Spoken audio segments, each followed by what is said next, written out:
Things are gonna get crazy!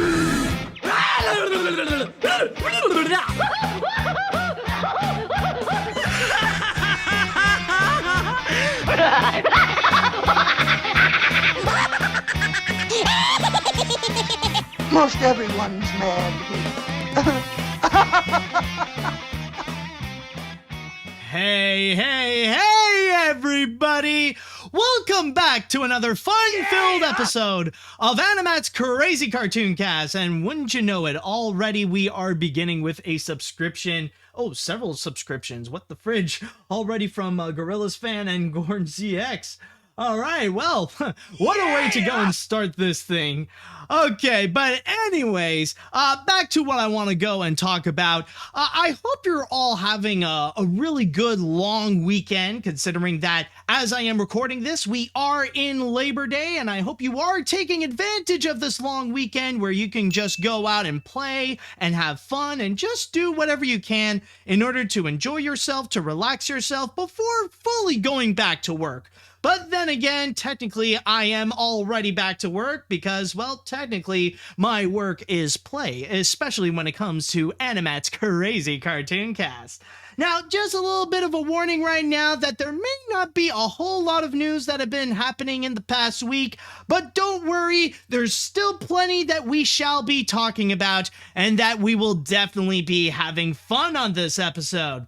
So, without further ado, I would like to go into the chat wall, and I would like to ask you all, are you all prepared for today's episode of AniMat's Crazy Cartoon Cast? Let me hear it, folks. Are you all ready? Let's see now. I'm ready to suck some hard candies and suck some Hold on a sec. Whoa. This ain't that kind of podcast right over here. Oh boy, already someone's beginning to be horny here. We're the fridge is a horny police when you need them. Alright, so anyways, without further ado though, let's go ahead and get this episode started.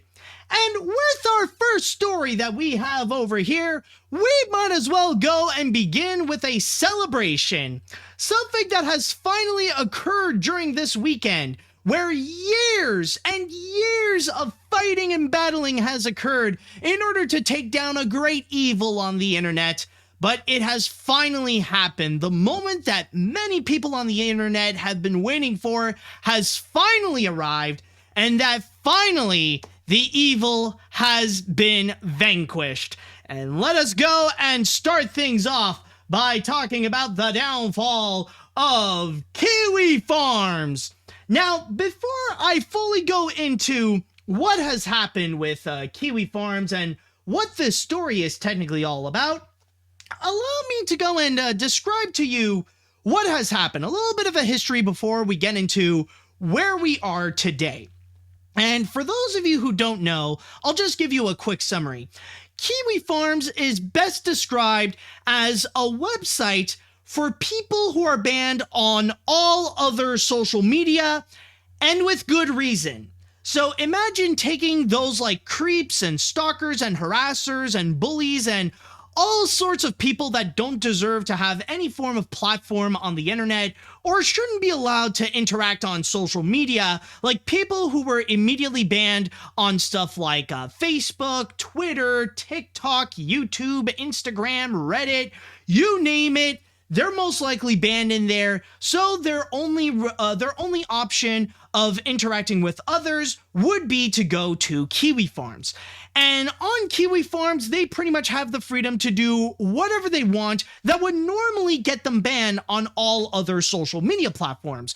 So hate speech, of course, is very prominent on that website. In fact, the only form of freedom of speech that is on Kiwi Farms is nothing but hate speech, expressing nothing but bigotry and hatred and all forms of nationalist supremacy in there. And on top of that, it is also very infamous for the amount of harassment that is planned out in there. And a lot of them actually go to desperate extremes, like even taking it extremely far. Like, we're not just talking about the usual bullying and the usual harassment that you would go and encounter on stuff like Facebook, Twitter, and whatever. It actually goes way beyond that. Like, we're actually talking about coordinated mass harassment that would go on people, and even some extreme actions, including doxing, swatting, and even like regular death threats. And unfortunately, their big goal is that they want to push those people to the brink of taking away their own lives, which unfortunately has actually happened a handful of times. There were some people that did unfortunately take away their own lives because of the constant harassment that they have received from the users of Kiwi Farms, and unfortunately that would be the only way for them to stop, as if they no longer become alive. And sadly, that is the big goal that they want to do in Kiwi Farms, is to go and try to take down anyone that they want to target, which unfortunately with a hate-filled website such as Kiwi Farms, their usual targets are minority groups. So basically women, people of color, the LGBTQ plus community, and especially trans people. Like, the big goal for a Kiwi Farm user is to become one of the 13 reasons why to someone.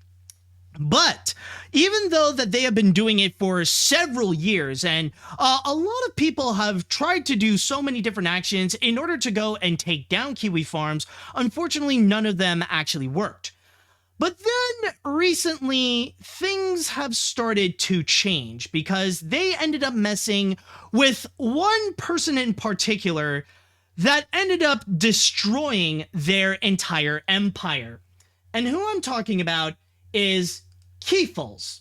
Now, for those of you who don't know, Kiwis is actually a very popular streamer and a well-known online personality. Especially in recent years, she has received a lot of popularity, especially coming from the fact that she's also a Canadian trans woman who's also known as a very prominent activist, where even on her social media, she would often go talking about recent news, like actual world news, not just like entertainment news and whatever, and talking a lot about politics.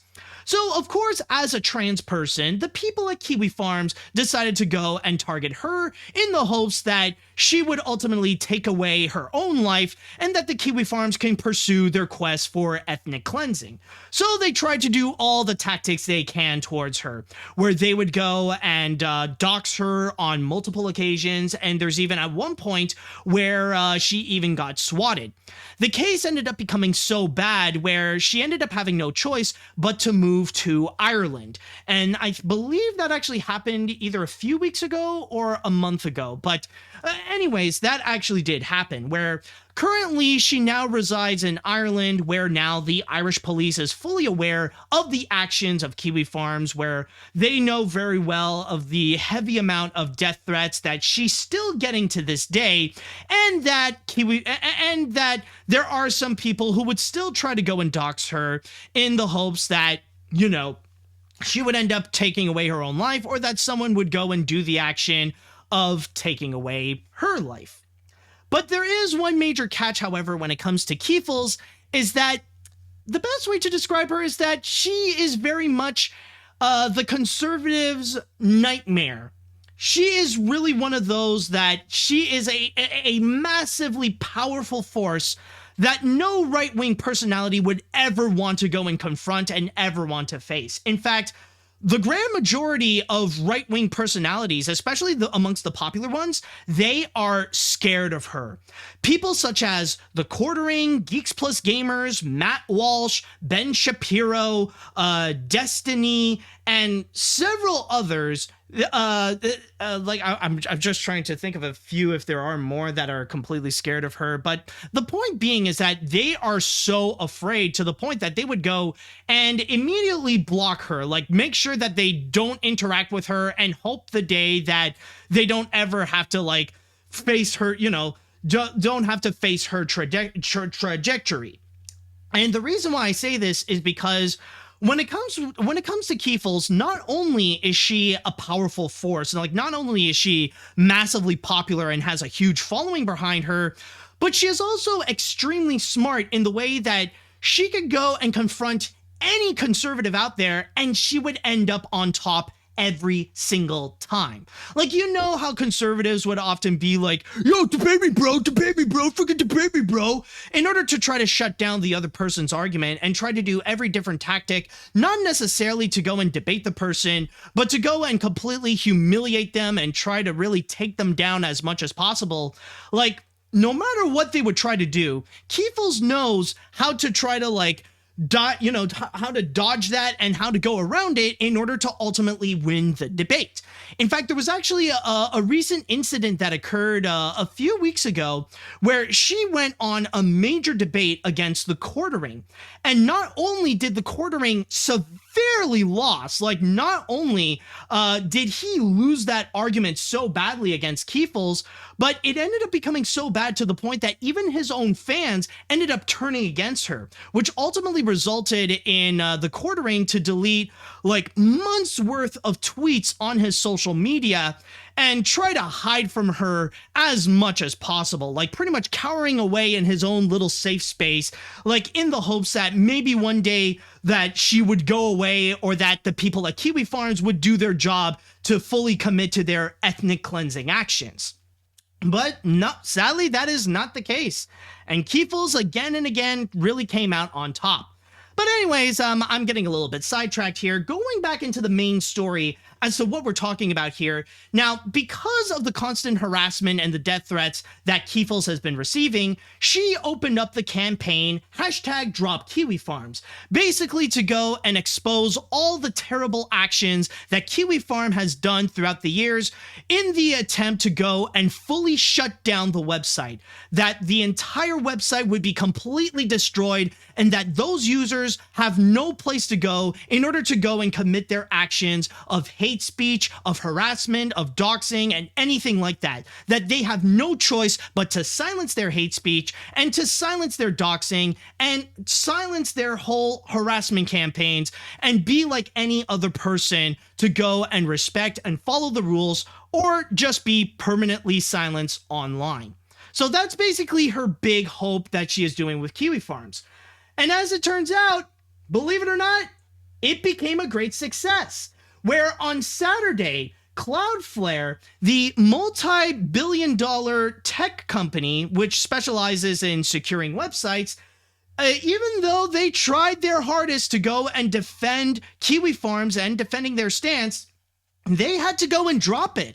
Because ever since Kiefels started this Drop Kiwi Farms campaign, the website had an extremely hard time trying to maintain the website, where it really did go like on and off and on and off and on and off, where like sometimes it could be active and sometimes it would be temporarily closed down.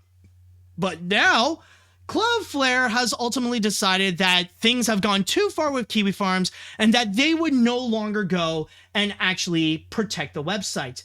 In fact, let me just go and read you here from my source on the Washington Post, where it actually states here, reversing the course under growing public pressure, major tech security company Cloudflare announced Saturday that it will stop protecting the Kiwi Farms website, best known as a place for stalkers to organize hacks, online campaigns, and real-world harassment. Cloudflare chief executive Matthew Prince, who this past week published a lengthy blog post justifying the company's services defending websites such as Kiwi Farms, told the Washington Post he changed his mind not because of the pressure, but a surge in credible violent threats stemming from the website. As Kiwi Farm has felt more threatened, they have reacted by being more threatening, Prince said. We think there is an imminent danger, and the pace at which law enforcement is able to respond to those threats, we don't think is fast enough to keep up. And so they have ultimately decided to go and drop Kiwi Farms for good, leaving them completely unprotected and leaving them extremely vulnerable in the hands of Kiefels and most people on the internet who are opposed to websites such as Kiwi Farms, so that hopefully they would just be ultimately dead. And by the way, before I continue, I just want to go and give credit to this article here in the Washington Post, in which it is called Under Pressure, Security Firm Cloudflare Drops Kiwi Farms Website by Joseph Men and Taylor Lawrence. I'm just going to go and highly recommend you guys to go and read it. If you want to have the full history of what's been going on with Kiwi Farms and what kind of website it is and the whole Drop Kiwi Farms campaign, they even go into like the whole history of it, of like how they've been targeting people, the unfortunate loss that people that like they've managed to like harass to the point that they would take away their own lives. And even talking a little bit about Kiefels, whom her real name, by the way, is Clara Sorrenti. So I highly recommend you guys to go and check this out, at least after this podcast. But, you know, honestly, I have been aware about all this. Like, honestly, for years, I've been fully aware about, like, the whole thing in regards to Kiwi Farms and the kind of highly dangerous website that it is. And you know, hearing about this news that finally they did manage to successfully go and take it down, it feels like there's this massive sense of freedom that, you know, the internet actually does feel like a safer place where now those kinds of people who are banned on social media, they can stay banned, and now there is nothing that they can do about it, that there is no safe space for them to do the kind of like harassment campaigns or like the kind of hate groups that they can go and organize. Like that is pretty much completely gone for good. And it's a massive relief for pretty much everyone so that they don't have to deal with this kind of crap anymore. And I'll even tell you right now that there was even a moment very recently where I was very much worried that I would ultimately become a target of Kiwi Farms. I'm just going to say right now, thankfully, I've never been a target of doxing. I've never actually been like a full-on target of Kiwi Farms to the point where I would go and like be one of their people that they would hope that I would end up taking my own life. Like, thankfully, that never did happen, but I have heard stories where apparently there is that small section in Kiwi Farms that's actually dedicated to me, and I can imagine that's not a place where they would organize a little fan club. But anyways, the reason why I was like so worried a few weeks ago was actually because of a past episode of AniMat's Crazy Cartoon Cast when I would talk about the entire Vic Mignogna case. You guys probably recall a few weeks ago when I talked about the whole story about how Vic Mignogna lost the court case, how the entire court case of that is completely over. He lost the entire appeals. He now owes over $500,000 to the defendants, and that, and pretty much exposing all other aspects of how the I Stand With Vic movement is just nothing more but a massive hate campaign, exposing the grifters who claim to be supporting Vic Mignogna, but they're just doing it for the attentions, the money, and the views. For scammers such as the Umbrella Guy, Hero Hey, Yellow Flash, the kind of people that should not have a platform on YouTube and should have their platform be completely demonetized because they should not be allowed to earn a single cent off of the kind of targeted harassment and hate speech that they're promoting again and again and again on their channels, and especially exposing Nick Recchietta as the true scammer that he is, like really revealing exactly who he is, like the true mastermind behind the Vic Mignogna court case, how he brought in his family lawyer to go and organize all this, and that it turned out to be a massive disaster. And again, he's one of those scammers that's just manipulating his fans to just give him money in the promising hope that they would take down the feminism, take down the feminists, and that they would silence women for good and be a win for like nationalists and for men's rights activists and all that kind of stupid crap. Like the dude is really nothing more but a massive con artist and should be exposed as one as well. Now, honestly, when I did that, there was a part of me that was a little bit scared of actually doing it because Vic Mignogna's fan base is actually very well known to have like a prominent section in Kiwi Farms, because Vic Mignogna's fans actually has a long history of using Kiwi Farms to go and make like constant online hate groups, to make like so many hate campaigns, to go and harass all the victims who stand up and to actually tell their story against Vic Mignogna, to go and like continuously dox them as well, and to never endlessly attack people such as Monica Rial, Jamie Markey, Caitlin Saucedo, aka Mars Girl, basically to go and attack and silence women so that only their voice can be prominent, and that only their voice of saying that Vic Mignogna is innocent, despite the fact that there is literally no proof of it, would be there. And I was afraid that I would end up becoming one of those targets, that the Vic Mignogna fans would go and attack me, that they would dox me, that they would threaten my family. Like, I was honestly scared of that. But thankfully, that never did happen. Like, I don't know what it truly is. Maybe they didn't put in so much effort to go after me. Maybe because I'm not as a prominently big figure in the whole Vic Mignogna controversy as some of the others like Mars Girl. Maybe it's because I am technically a cis white straight male, and for Kiwi Farm users, for them, I am viewed as part of the master race, if you will, so I'm not that high of a priority to attack, since they would rather focus again on minority groups, to attack women, to attack members of the LGBTQ plus community, and all that kind of stuff, despite the fact that I was like calling out and exposing the truth on people such as Nick Recchietta and Vic Mignogna and all that kind of stuff. I thought I would just end up getting a massive target on my back. But the truth is, not really.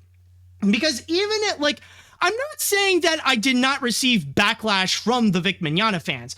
There was a tiny bit, but it was extremely ineffective. Like, they pretty much did nothing. Like, the only thing that they have done is bring back that old gag from the Alice Through the Looking Glass review when I made that ending joke when I suddenly appeared naked, despite the fact that it was only used for a gag and I showed literally nothing. Like, they tried to expose me as like some kind of criminal for doing that for doing that joke, and that they want to try to frame it as if I am the pedophile because I did that thing, which is honestly bullcrap. And a Vic Mignogna fan accusing me of being a pedophile, that literally is the pot calling the kettle black. Like you cannot be a lolicon and be against pedophilia at the same time. Like, no. Lolicons and pedos, they're both the exact same thing. And I know for a fact that most Vic Mignogna fans are massive lolicons. And I mean, if I really were doing the things that Vic Mignogna fans were accusing me of, they would be defending me no problem whatsoever. They would try to defend my rights, try to say that I'm innocent, try to say that I did nothing wrong whatsoever. So don't play that freaking bullcrap. And whatever you say about me, whatever things that they try to accuse me of, the truth is that it is not even half as bad as the things that they are doing, especially the case that supporting Vic Mignogna alone is already something far worse than literally anything that I have done on the internet. So that's just something that I wanted to go and personally express my relief. And not to mention the fact that the whole Drop Kiwi Farms campaign, it came in at such a perfect time also, because it actually happened like just a few days, or I think like even a week after Vic Mignogna was confirmed that he lost the entire court case entirely. And also, on top of that, it's also worth mentioning that technically one of the big pro-Vic people, Nick Recchietta especially, technically he is one of the biggest endorsers of Kiwi Farms, where frequently on his live streams, he would actually go and actually bring in the founder of Kiwi Farms, aka Joshua Moon. Like, he would bring him on board to be a guest on his podcasts, on his live streams and stuff. And he would encourage his own fan base and Vic's fan base to go and use Kiwi Farms to make it like the official home of Vic Mignogna's fan base, like to do as much as possible to keep the hate campaign going. Like, he knows very well of what Kiwi Farms has done, and he hopes to use like their ethnic cleansing powers to go and silence Vic Mignogna's victims. In fact, like they are, and keep in mind, they are very well aware of what they would go and do on Kiwi Farms. Even like even the family lawyer of Nick Recchietta, Ty Beard, would actually say, and I quote, to go and use Kiwi Farms to make people's lives miserable. So they know very well what they're doing. And I would even go as far and say that I'm sure Vic Mignogna himself knows very well what they're doing in Kiwi Farms. I mean, sure, when it comes to Vic, like, he'll go off and say, like, oh, I don't support people harassing others, and he would say that he doesn't know technology whatsoever, but I think, like, he knows a lot more than he's letting on. He knows very well what they're doing in Kiwi Farms, and he's not putting in a single piece of effort whatsoever to go and stop those people. I know he endorses he endorses websites like Kiwi Farms, and he is definitely guilty of it. So honestly, but going back into the factor of Nick Recchietta, I'm just going to say right now that the dude should now be extremely careful when he goes and enters into the subject of Kiwi Farm, because it did actually happen during the Drop Kiwi Farm campaign, where he did end up becoming a target of Kiefels, where she noticed the things that Nick Recchietta has done, especially the fact that, considering that he is a very dangerous and abusive alcoholic, he would he does have a history on his live streams where he would go and spew out death threats to whatever people he doesn't like. And he even mentioned on his on one of his live streams that he wants to take people like Kiefels, put them in front of a wall, and just all be shot. Like, he actually did say that, and there have been some recorded evidence of it. And from there, he better be careful the way that he would go and talk about Kiefels or talk about the subject of Kiwi Farms, because if he ain't careful, he's going to lose everything. He's going to lose his platform. He's going to lose his income. He's going to lose all of his jobs. He's going to lose everything. Because if Kiefels has the ability to go and take down Kiwi Farms, she would have no problem taking down some kind of, like, Trump-supporting incel like Nick Recchietta. So that dude better be careful, and maybe he should step back from implementing his politics on his social media. I'm just saying. But yeah, anyways, going back into the subject of Kiwi Farms right here, at this point, considering the fact that Cloudflare has now taken down Kiwi Farms for good, the big question remains, though, is that currently as is it true that Kiwi Farms is now dead? Is Kiwi Farms no longer existent on social media? Like, is there no way that you can access Kiwi Farms whatsoever? And the answer to that, I would honestly say, not entirely just yet. I wouldn't say yes right now, but it does show that apparently there has been so much damage already. Because technically, there is a way that you can go and access Kiwi Farms, but now it is extremely restrictive. And even right now, like, even as I'm recording today, I think Josh Moon and the users of Kiwi Farm have pretty much accepted that right now, the Kiwi Farms as we know it today is pretty much gone. It is pretty much no longer existent. And the reason why I say that is because now that they don't have the protection of Cloudflare, there's not much that they could really go and do. There's no way that they have anything to go and fight off against people like Kiefels and the entire Drop Kiwi Farm campaign. And now, I think even Josh Moon has actually stated himself that there's only one of two directions that Kiwi Farms can go right now, considering that it is highly unprotected and that there are no major websites that would go and actually secure Kiwi Farms to maintain as a website as is.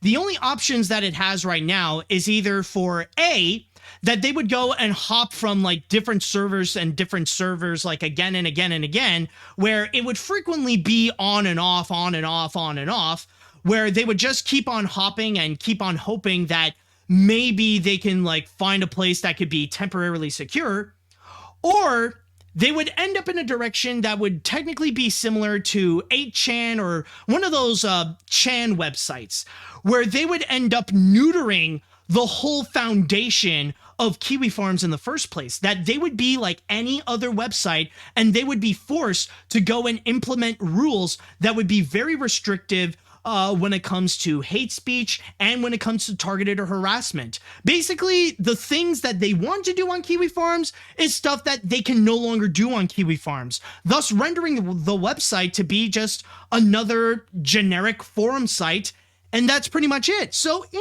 a way, like I would say it's not really dead, but the Kiwi Farms that we know it definitely is dead. And I would say it's such a, I gotta say, this is honestly why I have to applaud the works of Kiefels. What Clara did with the entire campaign, like, it really was something that people thought it was impossible, because Kiwi Farms was such a, it was such a prominently popular website that it felt like it was just too big to go and take down. But she managed to go and do the impossible, and especially going around so many different news sources, especially like the big ones out there, such as like CNN, ABC News, NBC News, even some of the Canadian ones like Global News and CBC News, where she would go around and exposing what Kiwi Farms actually is. And now more and more and more, it's pretty much being exposed as a terrorist website, where basically the kind of actions that Kiwi Farm users would do is commit acts of terrorism, and needs to be exposed for what it is and needs to be banned in any other platform, so that we can use this as a lesson, so that no other website like Kiwi Farms can ever be present on the internet ever again. And, and all from there, like, again, that's why I want to say a big congrats to Kiefels for that major accomplishment.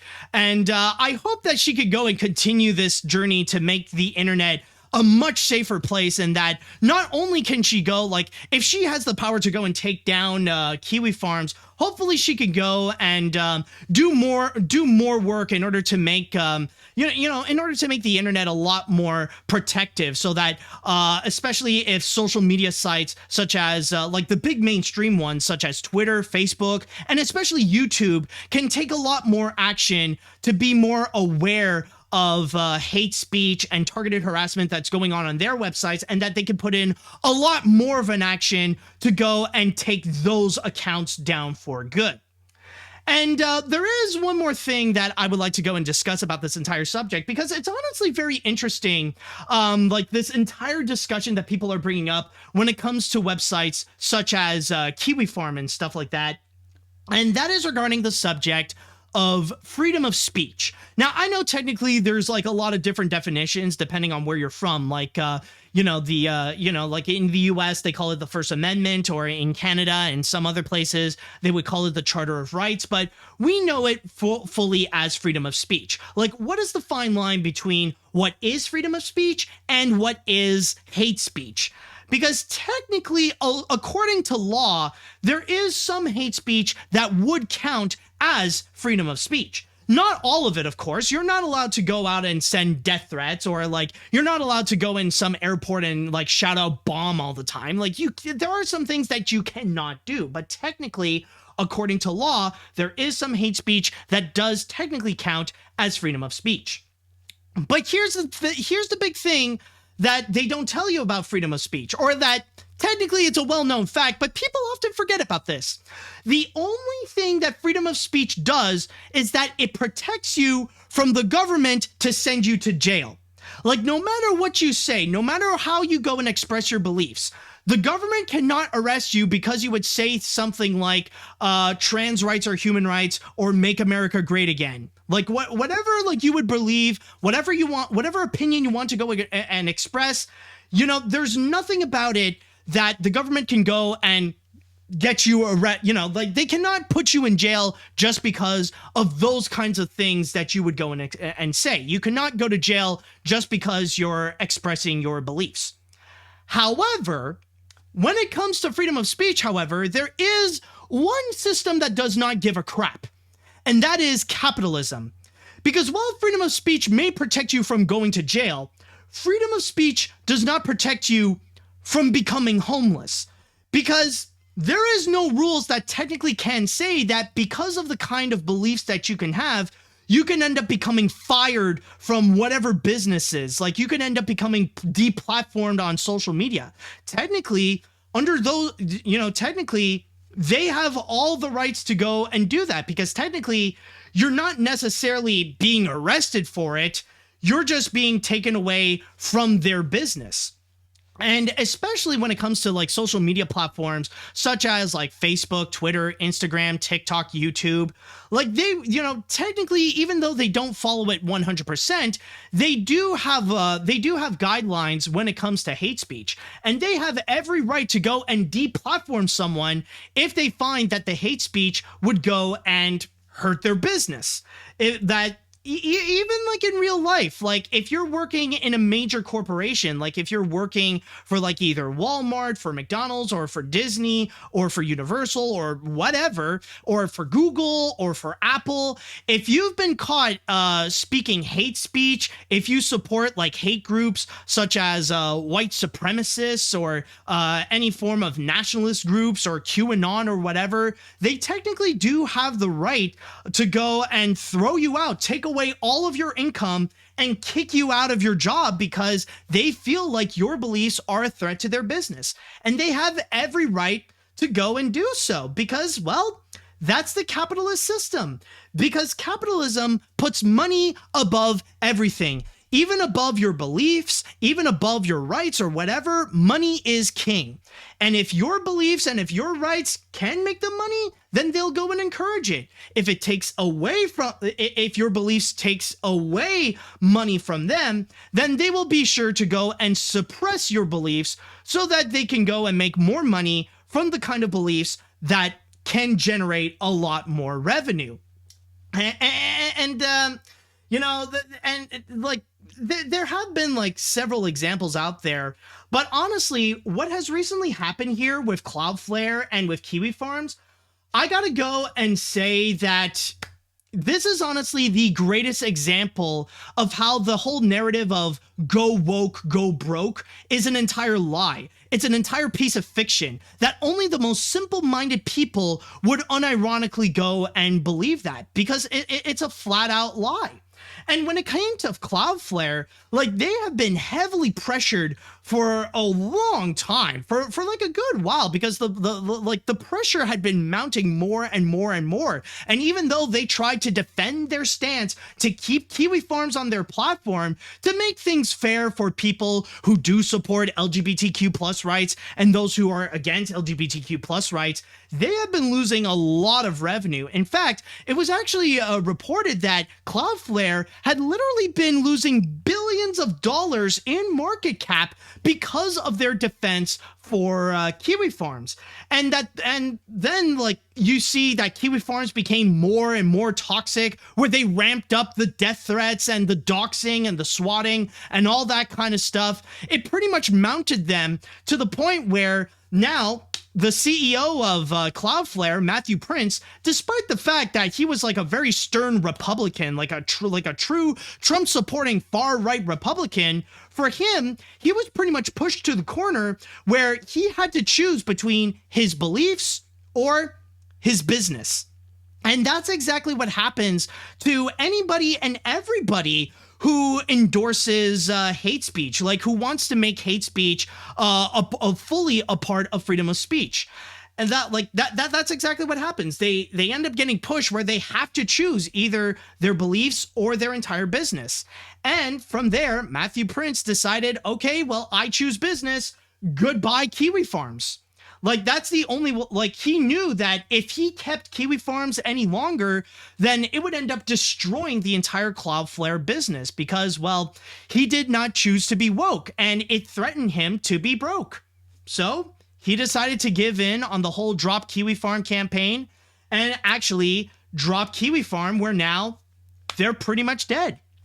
And that's kind of the sad truth, because in layman terms, capitalism is woke, because it's far more profitable to actually be woke than it is to actually than it is to be against it. It's usually the people who are against woke culture that do end up becoming broke, and that they end up becoming like a significant portion of the lower class. In fact, even with major companies, like why else do you think that Disney to this day, they are still doing extremely well with their business? Like even with the recent controversy or like the recent discussions in regards to the twerking She-Hulk in the recent episode of She-Hulk, like that has made Disney so much more money than a company like Warner Brothers Discovery, who's been trying to step away from like the whole woke culture and like the whole diversity aspect. Like they want to try to go and try to please more of the anti-woke people and try to be more accommodative to middle America. And now they've been losing billions and billions of dollars, where now the entire company is kind of like imploding on itself.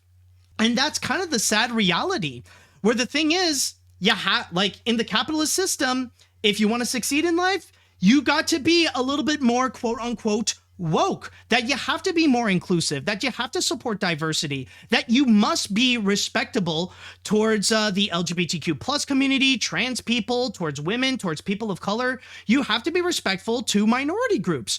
Otherwise, you'll end up being treated exactly how you end up treating others. And that's exactly the scenario that we are seeing right here. With Kiwi Farm users, they're now being treated as how they want to go and treat trans people, where now it's the Kiwi Farm people that are being investigated by the police. Now the police force and even maybe the FBI, they're taking it more and more seriously, where they're considering Kiwi Farms as a domestic terrorist group. And that's pretty much the position where we are in right now. Like, honestly, it's a case where we have no choice but to go and treat anti-woke people as 5-year-olds. Because, well, let's be honest, these anti-woke people, they're constantly behaving like 5-year-olds. They have the maturity of a 5-year-old. So honestly, if you're not going to play nice with others, then we are going to go and take away your toys. We're going to take away your ability to go and speak on the internet. We're going to take away your Facebook, your Twitter, your YouTube. We're taking away everything until you learn to be nice to others. If you cannot say trans rights are human rights, then you are not allowed to have any voice on the internet, period. And honestly, that's the way that I feel like that's probably how it should be. I know like some people might think that it could be a little bit extreme to go and state that, but honestly, at this rate, especially with how culture wars are so easily flaring up, like honestly, like we have to at least try to see if that can actually work out to minimize the damage of culture wars. And I think honestly, that's the one thing I do hope that Kiefels go, you know, like I already said this, but that's the next step I want to see Kiefels do, to go and like take down, you know, to go and like deplatform culture wars, to no longer make that a thing on social media, and to go and highly encourage websites such as YouTube, especially, to go and like, to take action on like these culture war channels, so that they don't make a profit off of what they do. And if they do want to have, if they actually want food and shelter, if they want to avoid becoming homeless, then they got to quit their act and they got to do something else, because honestly, culture wars are doing far more damage and they deserve to be treated like how they want to go and treat minority groups. So that's pretty much my whole thing about the entire scenario of Kiwi Farms. So yay, the great evil of Kiwi Farms is dead. And now with that said, I would like to go into the chat wall and I would like to ask you all, how do you feel about the downfall of Kiwi Farms? Are you guys excited about this? Are you more hopeful about the future of the internet? And if you were a user on Kiwi Farm, or if you've been a target on Kiwi Farm, I would like to know your thoughts and your experience with the whole thing. All right, let me see here. This is, whoa, excuse me. This is one of the greatest downfalls of all time on a website. It truly is a dawn of a better day with the early downfall of white supremacy. My heart, in all seriousness, goes to the friends and families of the victims of this demonic website. My advice for everyone is just use Twitter and support people like Zendaya, Scarlett Johansson, Caleb McLaughlin, Sadie Sink, Seth Rogen, Idris Elba, Xochitl Gomez, I hope I said her name right, Daniela Melchior, Billy Eichner, Aquafina, Daniel Levi, and Elliot Page. All right. Let's see what else we have here. I'm so glad that Kiwi Farms website is shut down for good, and despite what have just happened to her, she stood back up and continued to fight her rights and everyone else. I hope that she can inspire young people to fight the alt-right jerkwads that are shouting out anti-woke crap and trans and homophobic slurs all around. Oh yeah, like, honestly, when it comes to Kiefel's, like, she has become one of the most inspirational figures of 2022. Like, really, now, on this entire whole culture war aspect, there is a great weapon. Like, we now have a great weapon against it. And now it seems like there is a possibility that maybe in the future, culture wars can possibly end up becoming a thing of the past. We just have to hope that maybe we can see some action being taken by big companies and that they would get the pressure that they need to go against channels like Geeks Plus Gamers and The Quartering and Clownfish TV and all those other channels that are only consumed by incels, that they would never have these kinds of content on their platform again, that the algorithm can go against them, and that, again, they no longer have any form of monetization whatsoever, because they do not deserve to earn a single cent off of the stupid bullcrap that they do. If they want to get money, then they get a real job. Or if they want to make more content on YouTube, then they should be forced to keep their politics out of this. Let's see what else we have. And this, my friend, is what I call an epic gamer moment. Kiwi Farms was an absolutely sickening platform. Well, platform's a strong word, and I'm so glad we're seeing the inevitable downfall of it all. And we gotta thank Kiefels for all of it. Also, did you guys know that Kiwi Farms began in the first place because of Chris Chan? That's just a cherry on what the goomery goo is wrong with you cake. Oh yeah, oh my god. I could talk about the aspect of Chris Chan, but we would literally be here all day, especially with some of the recent updates. Like, from what I've heard, apparently Chris Chan literally escaped prison. I don't know how the fridge that happened, but apparently that seems to be a thing. Right now, the Sonic Chew creator is out on the frickin' loose. Don't ask me how, don't ask me why, but again, that whole Chris Chan scenario is just another mess right over there. I don't want to get into. That's a whole other story. I'm sure some of you already know it. Let's see what else we have here. What other comments to go and read? I know there's a whole bunch already. Let's see. I don't know how long this will last, but I definitely see this as a step in the right direction for how we as people respond to bigotry masquerading as freedom of speech. Still a long way to go, but let's hope this leads back to something bigger. Oh yeah, I mean, you do bring up a good point, and there is still a lot more work that we have to do. And I mean, technically, we just took down a popular website. I mean, that's nothing compared to like some of the bigger dangers, especially when it comes to like the people of power.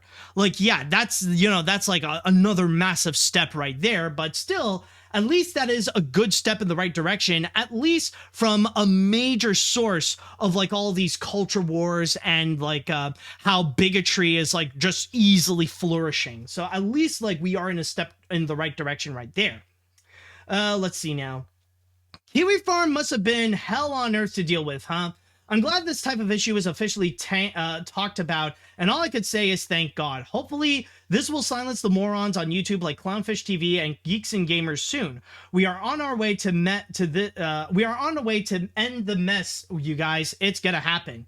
Exactly, and I think honestly, looking back, looking back at it, the whole scenario about why it, like a big role as to why Kiwi Farms got taken down as is because we are taking it more seriously. More people are actually talking about it. And I feel like if we do this with culture war, like with culture wars and like the fight against woke culture and stuff like that, I feel like honestly, it would be the same story. We would actually see that downfall because people would then be taking it seriously. Then like we would see it more and more be exposed, and how that there are people like The Quartering and Geeks Plus Gamers and even some of the bigger conservative channels like with the Daily Wire and Ben Shapiro or Steven Crowder. They don't deserve to have a platform on social media, that they do need to be taken down because all they're doing is promoting targeted harassment. They're promoting hate speech. They're promoting like even some extremist beliefs like white supremacy and like QAnon conspiracies, and that they need to be taken down. That's kind of the big thing that we need to do, is mainstream media to go and take this seriously, and that we need to go and talk about it more often. Let's see what else we got here. Finally, some good news. And as a trans man and as one of the type of people that would be a target of Kiwi Farms would go after, this makes me happy to see these far right gets what's coming to them. So thank you, Kiefels, for taking these beep, beep, beep down and showing that we of the Alphabet Mafia as will not take being pushed around, and good riddance. See you in hell, Kiwi Farms. All right, that's nice right there. Let's see, what other what other comments do we have here? Oh, okay. Good riddance. It looks like justice got served for one of the cancers of the internet, especially between what they did to people like Kiefels and how the creator of the site treated the New Zealand government back in 2019. Now, if only 9gag can get shut down too. That site is just as terrible as Kiwi Farm. For some reason, the 9gag community became all about spreading hate speech and bigotry behind some memes, and there's no moderators on that platform. Well, I guess we'll see what happens with 9gag. I mean, maybe if things get a little bit too serious, then maybe that will be the next target for Kiefels to go and ultimately take down, if that would be the case. But again, we'll wait and see. And I'll read one more comment before we go and move on to our next story. Let's see here. It's great that Kiwi Farms is no longer running and we can all rest easily, not worrying about the bullies anymore. The whole situation with Kiefels, Vic Mignogna, and Nick Rechietta is absolutely bonnets, and I'm glad that the entire fiasco is over. I hope Kiefels will continue to stay strong on the internet and fight back against Republicans. I can already see Candace Owens and Clownfish TV being too scared to fight back. Oh yeah, they definitely are. And I mean, especially now that Kiefels has the reputation of being the woman who took down Kiwi Farms, yeah, she is going to be a force that nobody would want to go and mess with. I think her next big target right now is Destiny, who's a very prominent far-right streamer. And like right now, he seems to be the dumb one who's not afraid to go and take down Kiefels. So yeah, he's going to learn the hard way not to go and mess with her.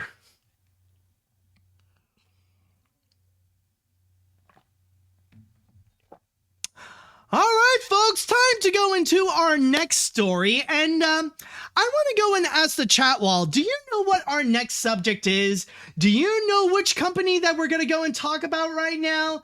Do you know what's going to be coming up? I want to know, people. Like, go and guess right now. Go and guess. Ask right now. Oh, I see one person who's got it right. Yep. Okay, I already see it. Yeah. Yep. Oh, okay. Already. We even got a subscriber added to it. Thank you so much, Amara Loves Art. Anyways, well, yes, some of you have guessed it correctly. Time to talk about Warner Brothers Discovery again. Yeah. Yes. That seems to be a thing once again. I know, like week after week after week, there's always been some kind of crazy update when it comes to Warner Brothers Discovery and how they're pretty much imploding upon themselves. And funny enough, this story that I have over here, this actually occurred just last week. It was actually right at the end of last week's episode in which it actually occurred, and it's just another prominent example in which things have gone so badly for Warner Brothers Discovery, where now their relations with creators and with filmmakers, it has just been gotten so much worse. And with that said, let's go and discuss about their possible separation with Legendary Entertainment. Yes, last week, it was actually announced that Legendary Entertainment is possibly going to be moving out of Warner Brothers and might go and find another company to go and distribute their movies. Because the whole situation with this is that apparently it doesn't necessarily have anything to do with the recent controversies that Warner Brothers Discovery has been facing. It's really because of the fact that the contract between Legendary and Warner Brothers, well, it has finally come into a conclusion.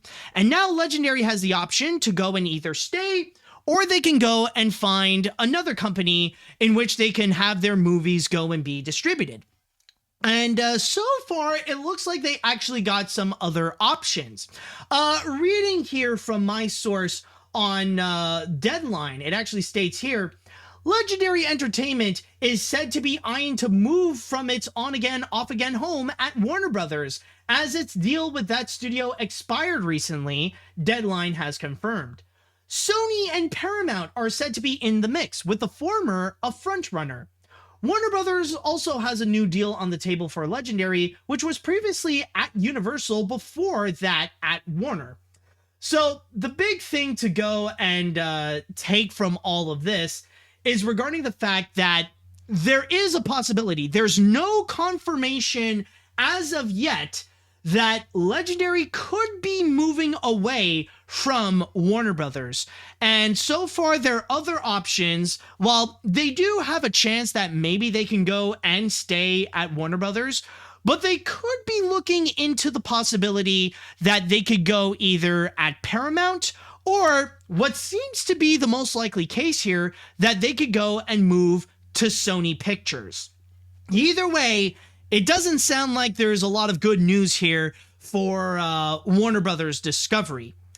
And yeah, honestly, just seeing this happen, especially with Legendary Entertainment, that they might not have them under their umbrella, that seems to set a very dangerous precedent when it comes to Warner Brothers. This might go and spell out some serious bad news, because over the years, Legendary has been responsible to some of the biggest movies that Warner Brothers has been released. Yes, the article did state that their relationship has been on again and off again, and even if Legendary does move out from Warner Brothers, it wouldn't necessarily be the first time. But if you do look at their, if you do look at their filmography, the kind of movies that they would go and release, especially with Warner Brothers, a lot of them are very much some of the big ones.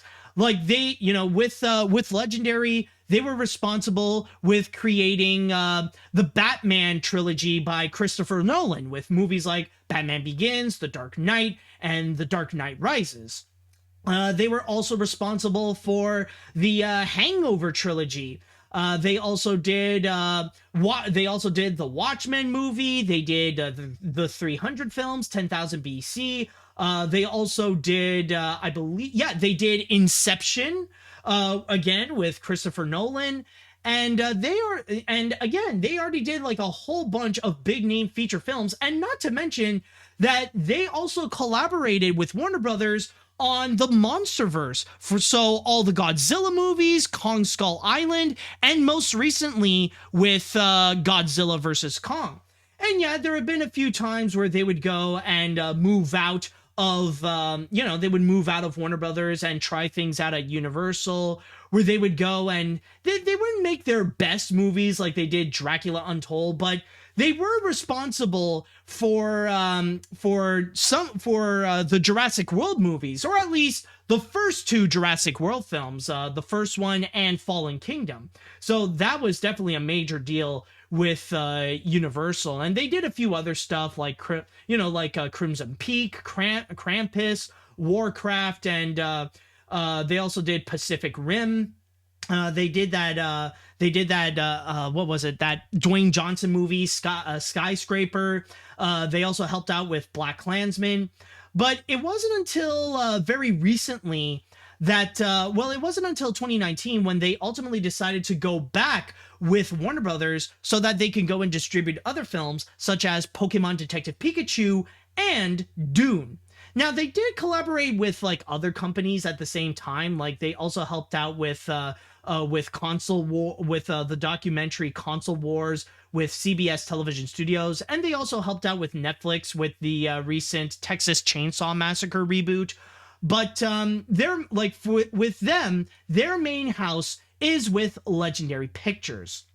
And I'm just gonna say right now that if Warner Brothers does not get the chance to get Legendary Pictures back, that's going to be a massive loss, especially the fact that they would no longer have some big name movies in the future.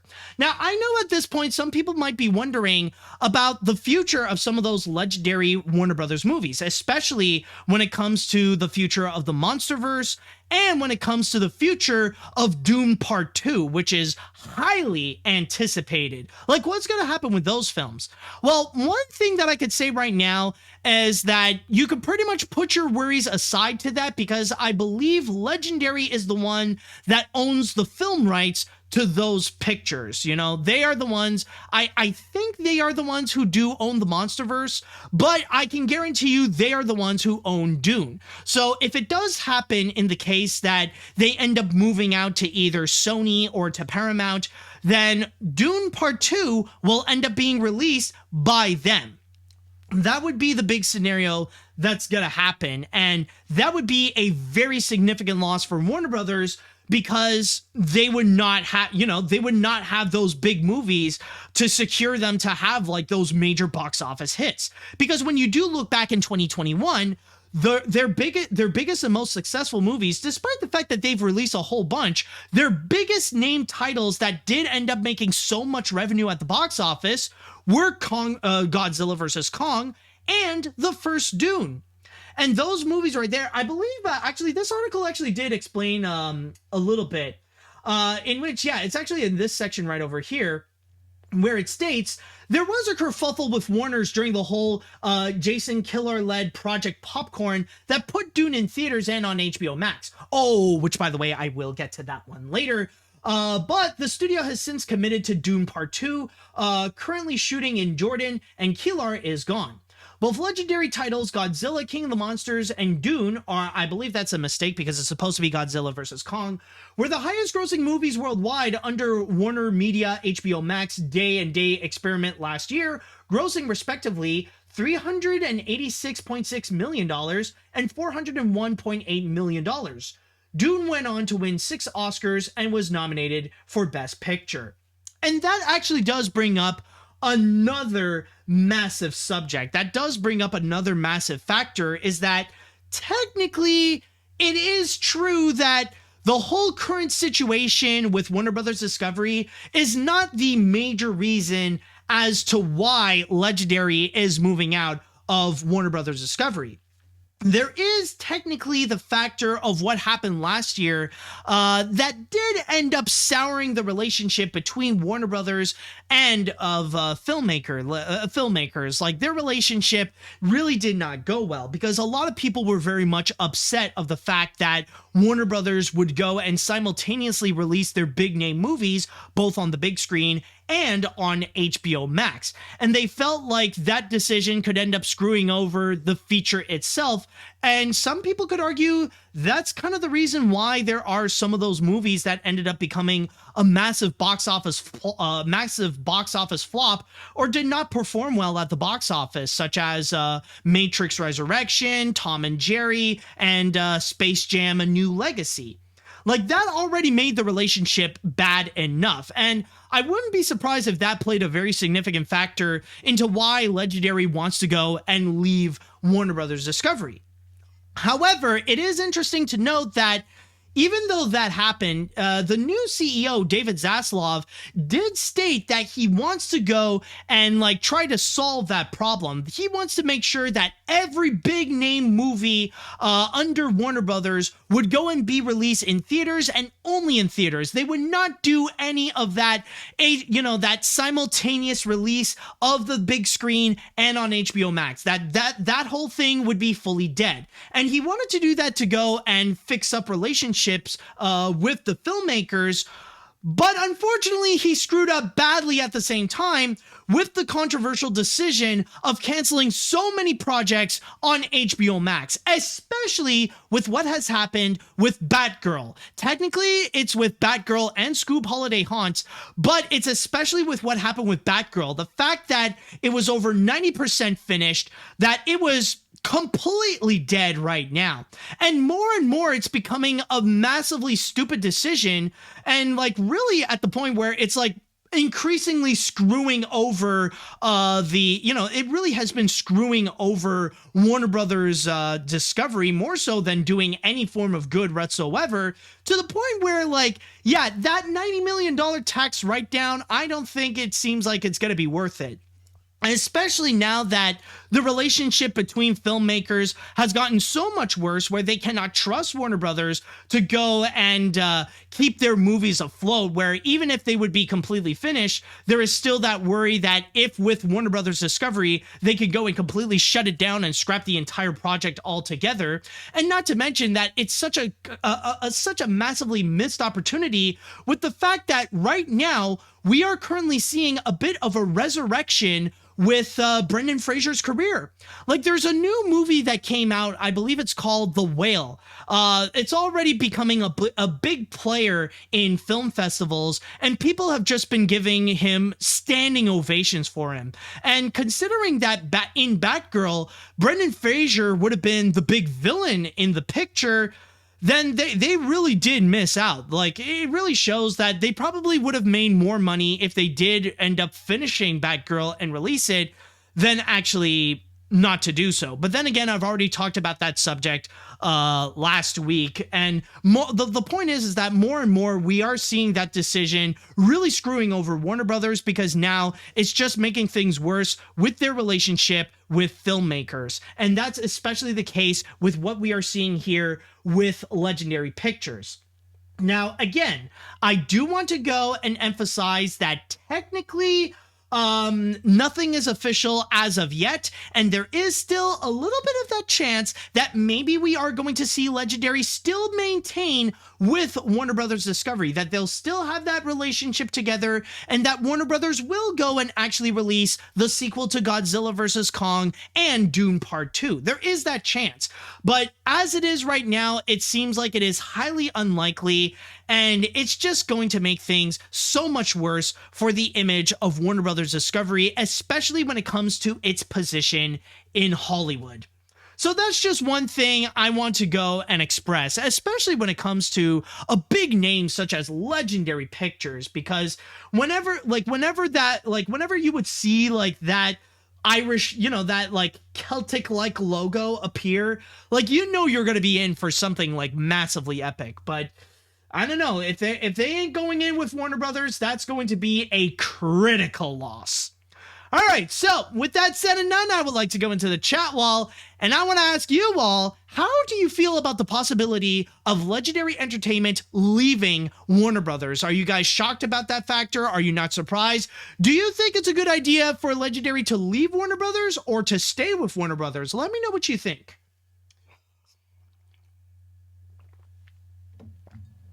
All right, let's see what we got here now. Hold on, I just need to scroll down to the comments. Do we have any, okay, they're coming, they're coming. I enjoy Legendary movies like Kong Skull Island and Detective Pikachu, but seeing this news, I can ironically say that we are seeing the downfall of yet another Hollywood empire. My biggest question, however, is what's going to happen to Dune 2 and the Godzilla vs. Kong sequel? Also, Fire David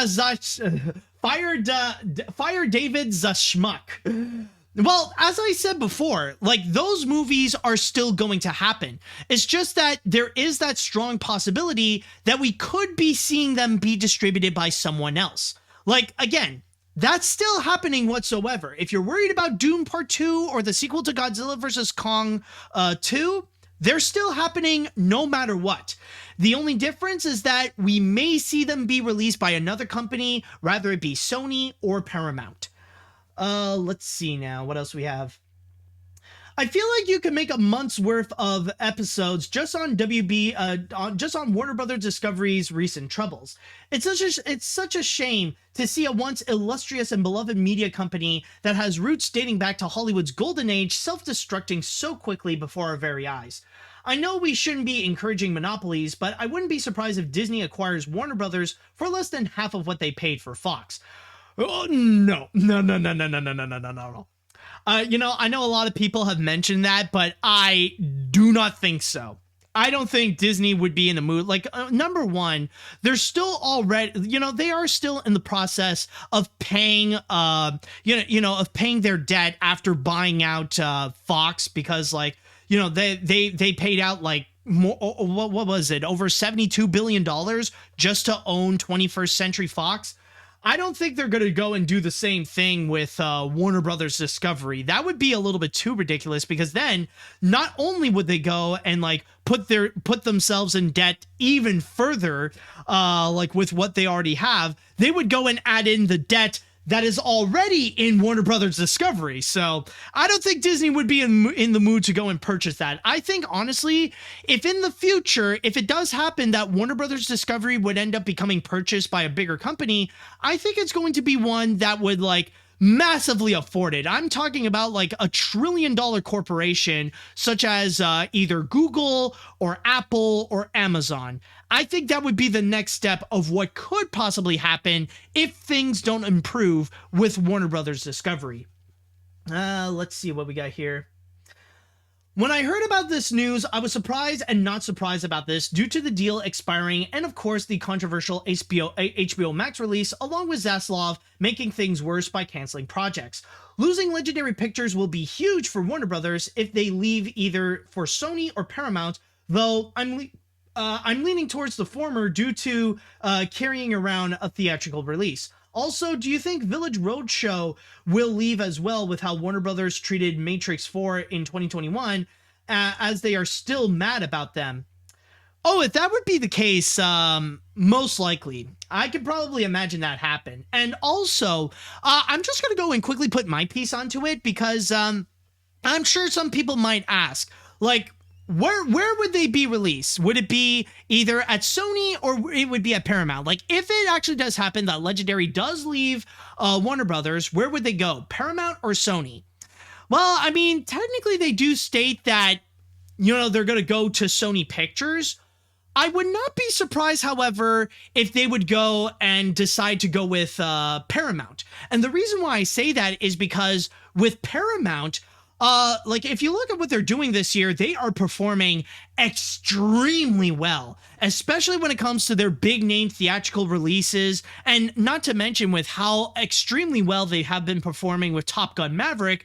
I'm sure that gives them a great advantage and puts like a great highlight to show that they know exactly what they're doing. And if they would go and work for Paramount, that their movies would be highly secure with that company over there. So I don't know. For me, like in my opinion, if I would have the choice of either Sony or Paramount, I would personally go with Paramount Pictures, because they seem to have their crap together more so than debatably any other studio this year. But I mean, if they go with Sony, then maybe that could be an option as well. I know, but then again, that's just me. That's just my opinion. Let's see what else we have here. Did I read that one? Okay, no, I haven't. Let's see. I am really not that surprised at this point. I actually do think Legendary Pictures should get away from Warner Brothers, considering how nowadays Warner Brothers Discovery is nothing but a bad name, and more filmmakers are deciding to avoid Warner Brothers. It's just causing more damage. Seriously, I'm wondering at this point, I'm seriously wondering if we will ever have an episode of this podcast where we won't talk about Warner Brothers Discovery for the rest of the year. Oh, for the rest of the year, that I cannot promise. I was about to say maybe next week, but no, for the rest of the year, yeah, I don't think we're gonna hear the last of this. Let's see what other comments. Oh boy, more Warner Brothers Discovery controversy, and this is with Legendary Pictures. I think it's a better option for Warner Brothers to stay a good relationship with Legendary. I like some movies that Legendary was involved with, like Godzilla vs. Kong and Detective Pikachu. If Warner Brothers can't keep the relationship going, then they're screwed. Let's see, I think I'll read one more comment before we move on to the next one. If let's see, if the servers it serves WB or okay, no, I'll read this one, sorry. Anyways, it serves WBD right for deleting their Cartoon Network shows and DC movies. I mean, for the animation side, they screwed over with their staff and practically abandoned them on their side of the road. If they cancel Tiny Toons Luniversity, I'm really mad. I don't know. We'll see how that goes. I mean, it is possible that we could see that show be moved to somewhere else, or, you know, who knows what? Who knows? Like, what's the next story that we're going to talk about with Warner Brothers Discovery?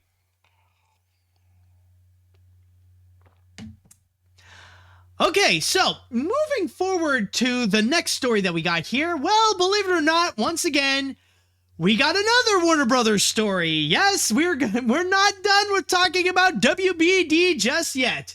And when it comes to this one, however, we're going to talk about a moment that felt like a completely drunken night for Warner Brothers Discovery, where Warner Brothers got stupidly drunk. They decided to say yes to a whole bunch of things, and one of which in particular, they looked back and they had a little bit of a hangover over it. But now that the hangover is cleared, now they realized, oh crap, they have made a completely stupid mistake.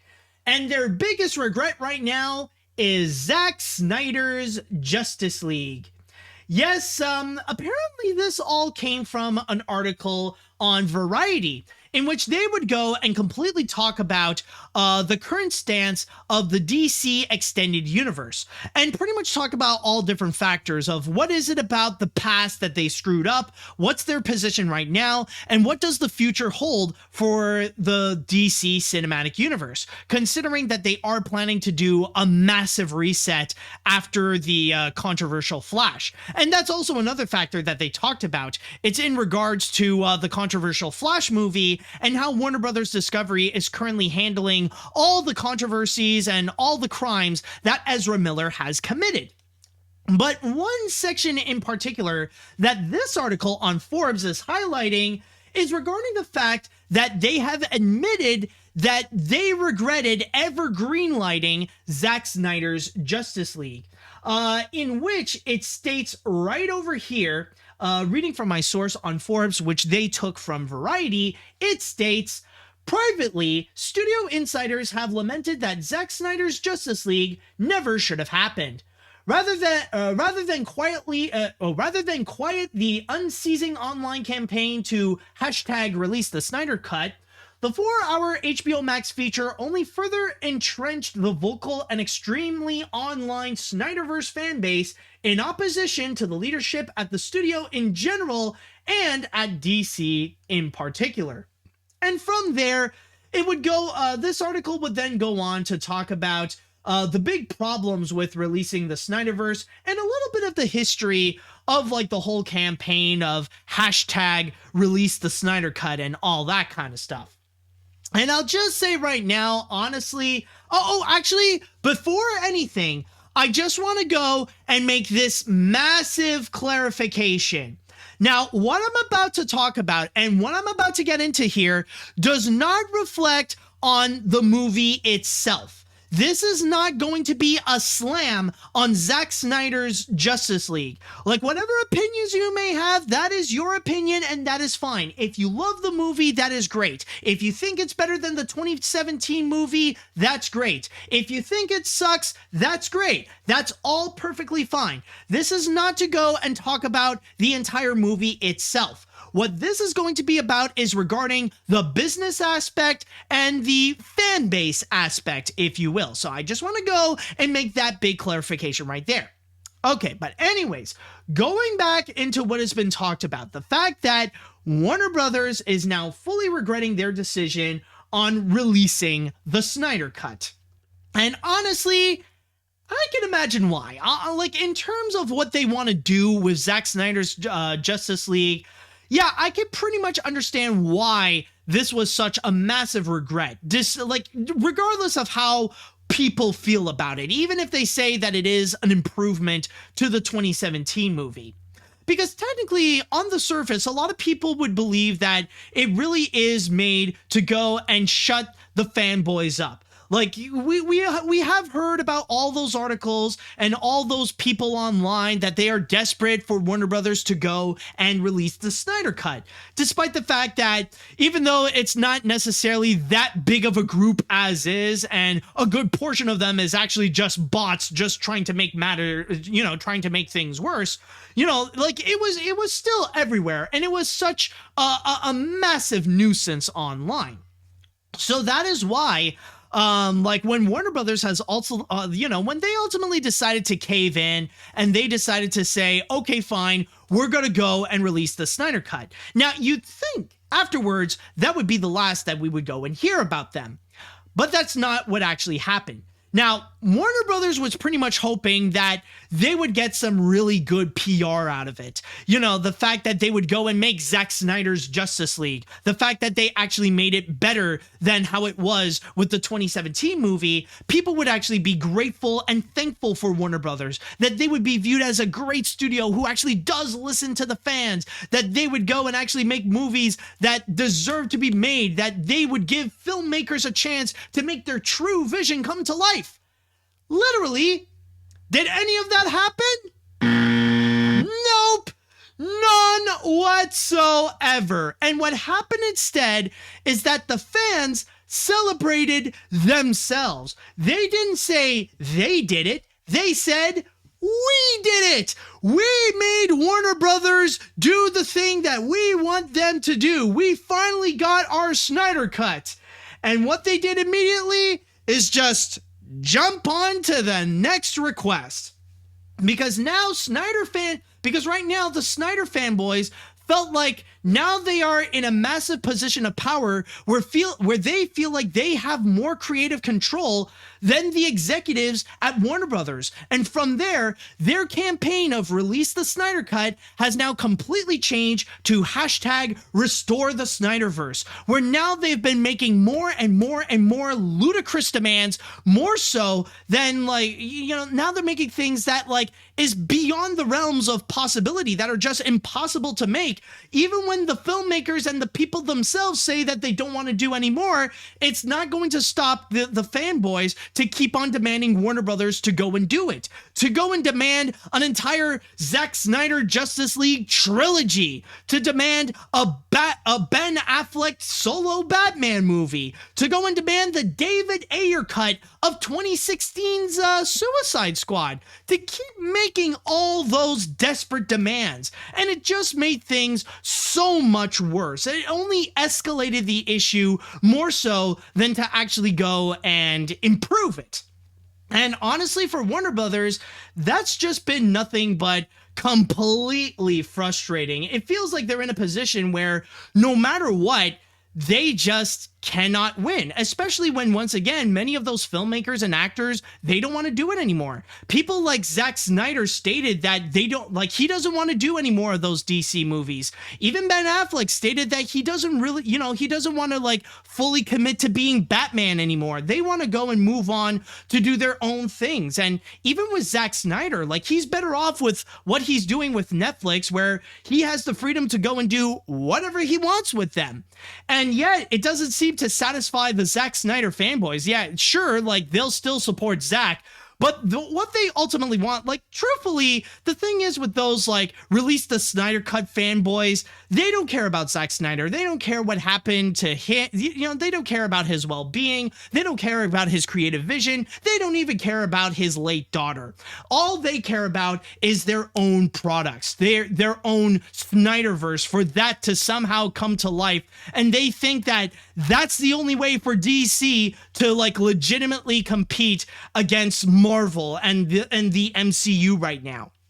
So pretty much they've been left in a position where that like Warner Brothers knows that they can't deliver that to their audience, and all that's going to do is make their relationship with the Snyder Cut fanboys to make things just fully worse, because now like they gave them they gave the fanboys a taste of power, and now they're restricting them from having any more, and now they're pretty much becoming like drug addicts where they're just desperate to have their fix. So that's just making things worse. But again, that is only an explanation on the surface. Yes, that is technically a factor in terms of their regret for making the Snyder Cut, but it's not the main reason per se. Like, that thing just made things so much worse. Because the main reason as to why they fully regretted ever making the Snyderverse is because of the purpose of the Snyder Cut. Like, what? Yeah, and I think I mistakenly said Snyderverse before, but I meant to say the Snyder Cut. Like, what is it? Like, what is it truly that made Warner Brothers fully regret ever making the Snyder Cut? And that is because of the main purpose. The purpose that it's meant to serve on HBO Max. Because the big thing with Zack Snyder's Justice League, they never had any intentions whatsoever to put that on the big screen. I mean, it's a stupidly long movie. It's like over 4 hours. It's honestly questionable at best if there are going to be people out there who would truly be dedicated to go and sit for that long on the big screen. So that's why they would go and just release it on HBO Max.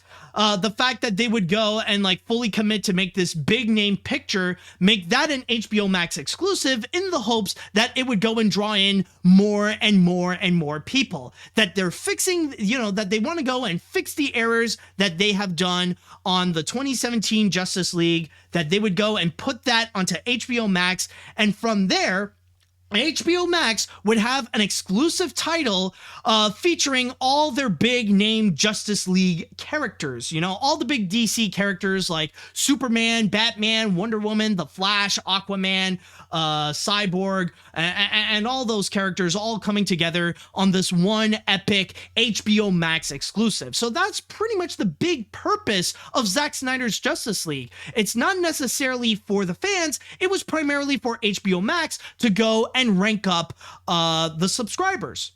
But unfortunately, that is not what actually happened. That is not really the case. I mean, yeah, there have been people who did watch the Snyder Cut, but it didn't necessarily rank up any more subscribers. It didn't necessarily do HBO Max any favors to go and boost up the numbers where they can actually even be close to the levels of competing against HBO Max, not HBO Max, but to compete against Amazon Prime or Netflix or Disney Plus or anything like that. They just can't. And that's why it just felt like a massive regret, because they literally wasted $70 million just to remake an entire movie that was a massive flop in the first place. Like, that's one thing you have to keep in mind. The 2017 Justice League was an absolute disaster. And again, I'm not talking about the movie itself, but how it did at the box office. Like, that was one movie where Warner Brothers, like, I think they had like a stupidly huge budget. I think like around like somewhere like above 200 million or even like $300 million. Like, they had a stupidly huge budget, and they ended up losing hundreds of millions of dollars in that one feature film. And all they did with that Snyder Cut is just add in $70 million to that debt. They just increased the numbers of how much Warner Brothers has lost on that Justice League movie. So it ended up becoming a massive waste. And I've already mentioned this before, but some people have even brought this up, but honestly, even though there's not necessarily a confirmation, but I think honestly what happened to Zack Snyder's Justice League, the fact that it failed to bring in more subscribers, I think that is the reason why Batgirl got canceled, because it's not necessarily related to any diversity aspect. It has nothing to do with any of the actors in there. It's mainly because Warner Brothers just does not want to have another incident similar to Zack Snyder's Justice League, where they're going to put in a $90 million feature on HBO Max, which is not going to do them any favors for any of their subscribers, for any of their numbers, or for anything. They know that they feel like they're not going to go and make their money back on Batgirl, similarly to how they did not make their money back on Zack Snyder's Justice League. So I personally believe that could be the main reason as to why they actually did so with Batgirl. And overall, with the whole situation on Zack Snyder's Justice League, yeah, like honestly, when you look beyond the movie, like say what you will as the film itself, maybe it did improve upon things from the 2017 feature, but in terms of the business aspect and in terms of the cultural aspect and in terms of Warner Brothers' relationship to the fans, it just made things so much worse. It made Warner Brothers lose a lot more money. It put their reputation so much worse where it feels like they just give in to toxic fanboys. And even at that, even if they did cave in to toxic fanboys, like their relation with them is so much worse because they're not going to do another one of their desperate demands. They're not going to go and do that Justice League trilogy or that Ben Affleck Batman movie or that David Ayer Suicide Squad cut. Like they've already moved on from that. They don't need a Ben Affleck Batman movie because we already have the Matt Reeves Batman movie with Robert Pattinson, and now they're going to make a trilogy with that. And they're not, they're not going to go and do another Suicide Squad because they've already rebooted the Suicide Squad with James Gunn, which is agreed by many is a massive improvement compared to the 2016 feature. So overall, like with this entire situation, yeah, honestly, I do see Warner Brothers' perspective about their regret. And there's a part of me that actually does agree with it, that, yeah, like maybe it could have been for the best that they don't listen to toxic fanboys, that honestly, this is what they get. Like they listened to the fanboys, they wasted $70 million on it. And now they're pretty much left with a 4-hour Justice League movie that did not do much for their business. Honestly, it's just something that I just want to talk about and highlight because it really is kind of fascinating to see how things have been going with the DC cinematic universe, even though right now we are in a position where they definitely are going to go and do a massive reset on it all, which personally, I believe they absolutely should.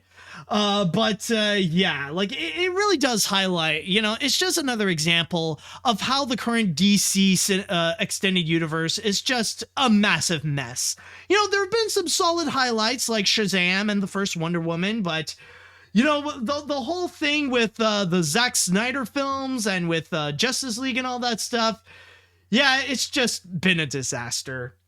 All right, so with that said, I'd like to go into the chat wall, and now I want to ask you all, how do you all feel about Warner Brothers' regret about making Zack Snyder's Justice League?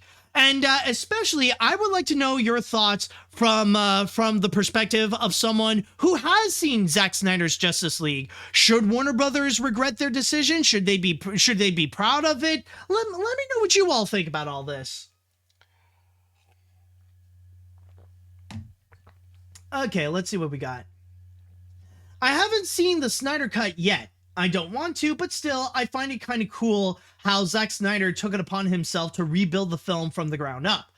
But with the bot comment, I'll admit, I kind of see where they're coming from. I mean, the result of the fan pick Oscars are great indicators. Plus, the intentions of shutting up Snyder fanboys is a weird move. Understandable, but a weird move. Overall, maybe they shouldn't keep on appeasing to these fanboys. Exactly. Like, there's no, that's the thing. When it comes to many of these toxic fanboys, there's no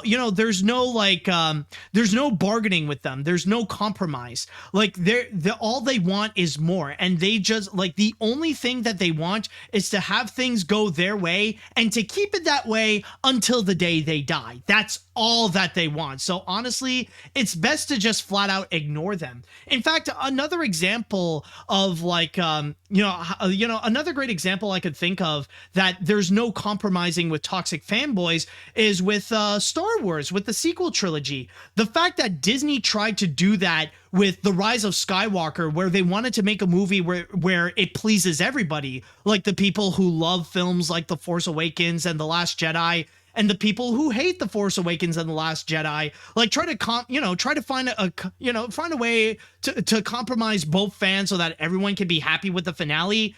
And at the end of the day, it ended up pleasing no one. I mean, sure, it still made over $1 billion at the box office, but reception-wise, it turned out to be an absolute mess, and it turned out to be an absolute regret. And I can guarantee you right now, The Rise of Skywalker would have been so much better if they ignored all those toxic fanboys, if they ignored all the anti-woke people, and just doubled down what they've built upon with The Last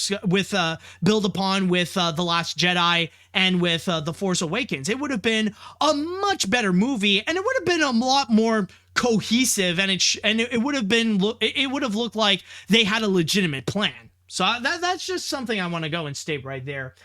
Let's see what we got here. As someone who has never seen any DCEU movie outside of Man of Steel, I gotta ask one thing. Why the hell did you make it then? Zack Snyder's Justice League is quite possibly the most pointless movie in the history of cinema since the Emoji Movie, and WB should never make it and just stick to standalone movies like The Batman.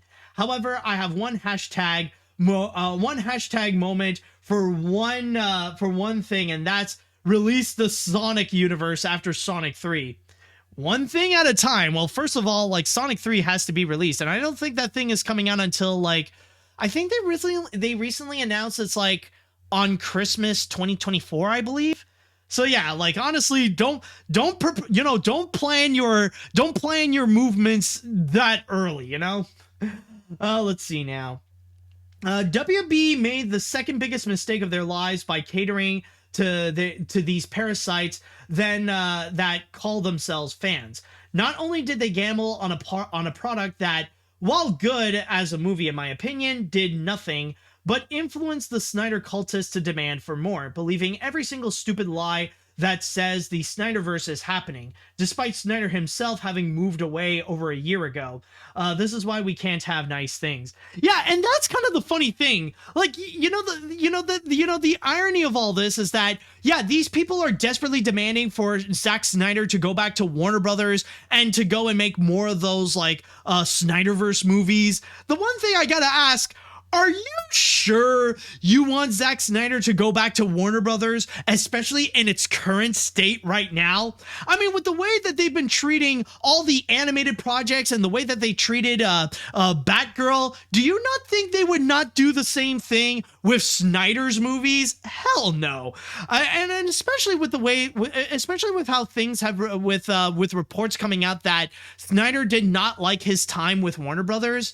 Like, there's no reason for him to ever go to, there's no reason for him to go back to Warner Brothers. He's doing fine right now with Netflix. So, honestly, he's already moved on, so the fans should as well. And I would even add Ben Affleck, like, he's on the same page. Let's see now. What other comments do we have? I think I'll just read 2 and then we're gonna move on.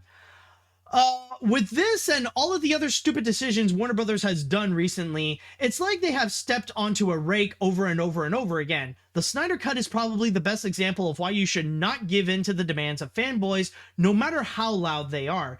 At the very least, they did acknowledge that they made a mistake. Okay, well, let's see what else. So the moral of the story is sometimes fans don't know what they want and that you shouldn't immediately cave to them. It ruined things for both a business aspect and a PR aspect. I'll admit I could be controlling creatively, but I realize that there's a difference between criticism of a piece of media and a demand.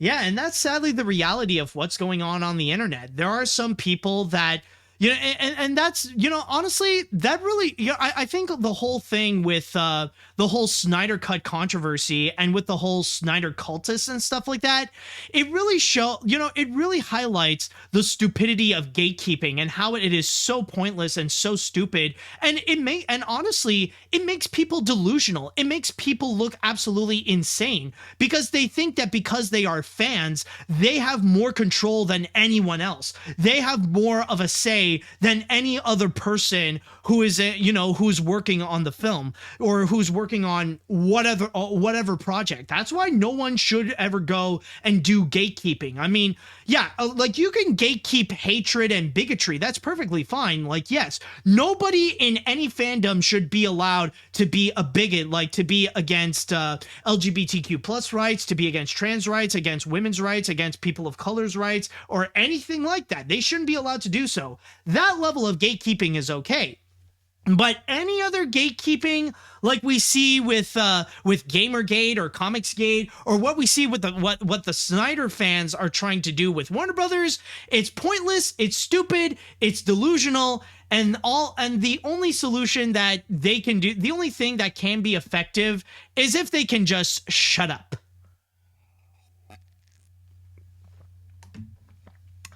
And now this is it. The time that we shall go and cap all this off with the grand finale. And with this finale, I got a special little trailer that I want to show you all. A trailer of a movie that has gotten a lot of people's attention. It's a small independent film, but the subject itself really caught a lot of people's eye, and a lot of people are very much curious as to what this is all about. And I myself am definitely included in all this, and now we have finally received our first true look of what this movie is going to be about. So without further ado, let's go and check out the trailer for Winnie the Pooh, Blood and Honey.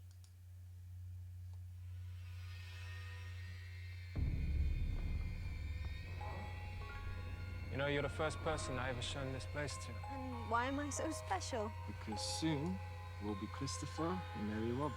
You should be close now. We're not going to find them. We will. Pooh, Piglet, Eeyore, we were friends for many years, and they're out there. Christopher, we need to leave. Now. I really need to find out what's happened there, okay?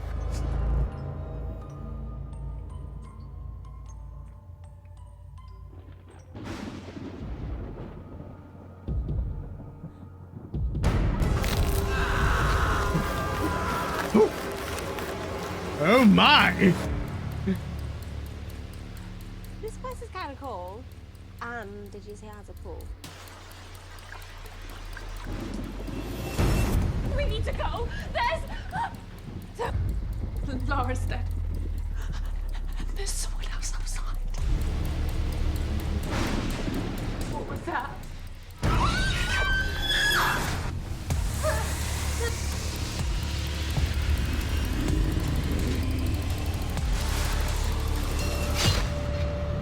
We used to be friends. Why are you doing this, please? I would have never left, I swear, I swear.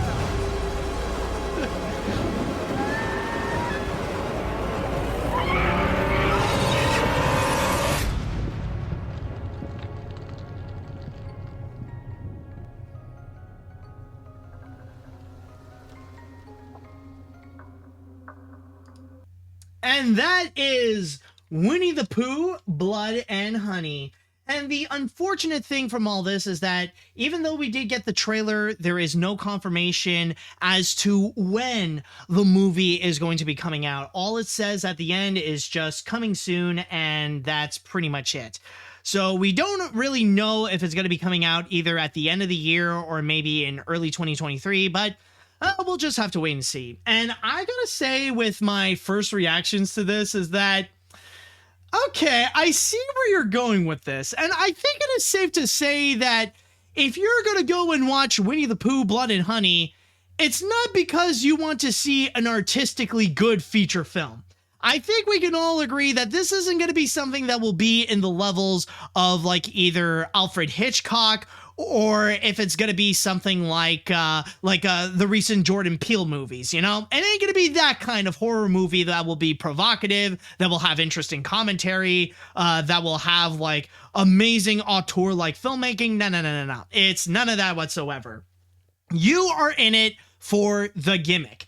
You want to go there to see Winnie the Pooh to go on a killing spree with piglets. That's basically all that it is. Because one thing I will say is that honestly, on the surface, it really does feel like it's just a generic slasher movie, because that's really all it is. Like, you see everything that they're trying, you see everything that they're trying to do, and it's basically Pooh and Piglet going on this murdering spree, killing off like a bunch of random girls. And like, you also got Christopher Robin in the middle, like right over there. So like basically you're just there to see all the creative ways of how Pooh and Piglet will go and kill off all those people, complete with like the full package of these horror flicks, where one example that you got is one example you do have is hokey acting. Like, one thing I will say that did make me laugh in this trailer is the actor who plays Christopher Robin here. Now, honestly, this is not to insult the guy whatsoever. Maybe in real life, he's a cool guy or stuff like that. But I just gotta say, so far from what I'm seeing in this trailer, that acting is weak, man. Like, his acting is not the best here. I gotta say, like just have a listen. Friends, why are you doing this, please? I would have never left, I swear. I mean, he doesn't really, he doesn't, it really sounds like, well, okay, it's not that he really sounds like, it doesn't sound like he's about to lose his life.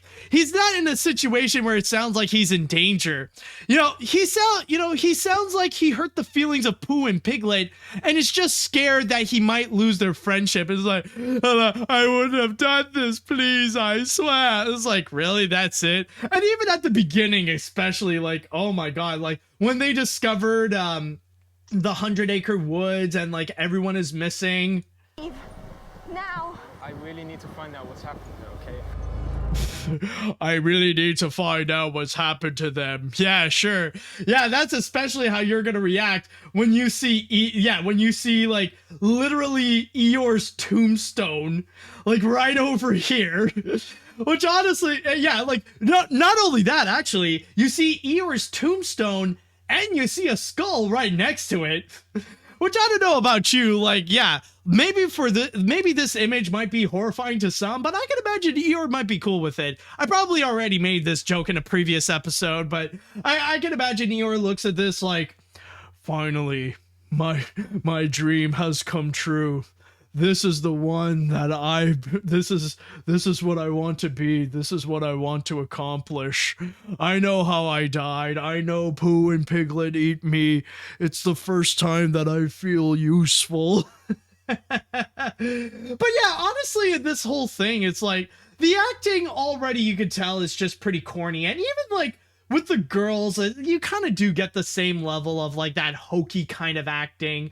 But yeah, I probably did that joke earlier. I do apologize if I'm just repeating myself. But like, even with the girls over here. This place is kind of cool. Did you say it has a pool? Oh, it's pretty cool. It has a jacuzzi as well. We can all be sexy and have our sexy little parties. Oh, bloody hell, there's a maniac on the loose dressed up like a bear and a boar.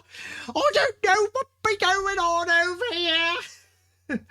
So yeah, honestly, like on the surface though, like I feel at the very least with what they're presenting here, it feels like it's another generic slasher film. Like, we're kind of getting the same thing that we have already gotten with stuff like Halloween or Friday the 13th and stuff like that, or even Texas Chainsaw Massacre. But in this case here, however, I'm not saying this to try to like, talk down to the picture. I'm not saying that this is going to be bad, because personally, I am actually very hopeful that this could turn out good. And you could tell, honestly, like, I feel like maybe it's intentional that they're not showing a whole lot, because, like, when you see that quick montage at the end. Why are you doing this? Hold on, yeah, shut up, Chris. Like, when you see that montage, like, everyone running, you see the different, like, battles and confrontations that are happening, there's a lot of interesting stuff that they are showing over here. There's a lot of things that, like, they look like they have some very promising potential and look like they could deliver that, that satisfying need of that gimmick of this Winnie the Pooh style slasher flick. So I could tell that there's already so much more to it. And I do hope that at the very least that the kills can actually be pretty creative enough. And not to mention that I do hope that, like, with the whole thing with Winnie the Pooh and Piglet being, like, murderers and stuff like that, I really do hope that maybe they could really play around with that they could really go and have a purpose to the Winnie the Pooh lore. Like, one thing, like, I could already tell that technically the most unique thing with the plot line is, taking, like, the Christopher Robin movie from 2018 and just turn that into a horror flick. That seems to be the direction that they want to go, because Christopher Robin is now an adult, hasn't seen Pooh and Piglet in many years, and now they're reunited and stuff like that. But one thing I do hope is that at least that narrative can actually have more of a significance, or at the very least can have a significance where, it's not just it's not just two random guys who coincidentally dressed up like Winnie the Pooh and Piglet, they're going off on a killing spree. I hope that there is more of a purpose that, like, what I want to know is what is it about Winnie the Pooh and Piglet that stands out compared to all the other slasher flicks that we have already gotten? Or, like, another example, like, how is this going to stand, outside of the Winnie the Pooh theme, how is this going to stand out compared to the other gimmicky slasher flicks like what we recently had with the Banana Splits movie or Willy's Wonderland, for example? How are they going to go and make that stand out? And that's one thing that I want to go and see. I can already accept the fact that this isn't going to be like a great movie, a great Oscar-worthy feature or anything like that. But if they can manage to sell on the gimmicks, make the kills be very creative and really play around with that Winnie the Pooh lore, then I think, honestly, we might have something worthwhile here. Honestly, I'm still, like, from the trailer that we have seen, like, it doesn't sell me 100% on it, but I am still very hopeful. I am hopeful that we will have a stupidly fun feature with this Winnie the Pooh slasher flick. But I guess the only thing we got to do is to just wait and see if that does happen, when that movie will be coming soon. All right, so with that said, I would like to go into the chat wall, and I would like to ask you all, how do you feel about the trailer that we have seen with Winnie the Pooh, Blood and Honey? Are you guys excited for this trailer? Are you guys a little bit iffy on the movie? Are you a little hesitant to see the picture? Are you excited to see this movie? Let me know what you all think.